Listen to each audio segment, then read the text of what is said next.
If you like the video, don't forget to subscribe. Thanks in advance.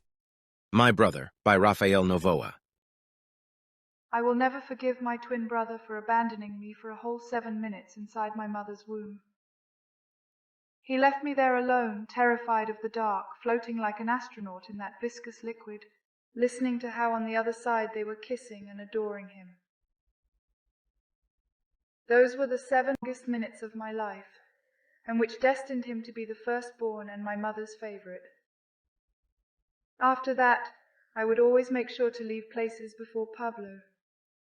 The bedroom, the house, school, mass, the theatre.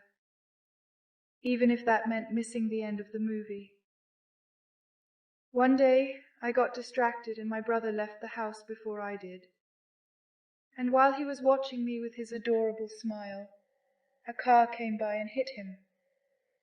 I remember that my mother, upon hearing the thump, ran out of the house and passed by me screaming my name, with her arms extended toward my brother's lifeless body. I never corrected her.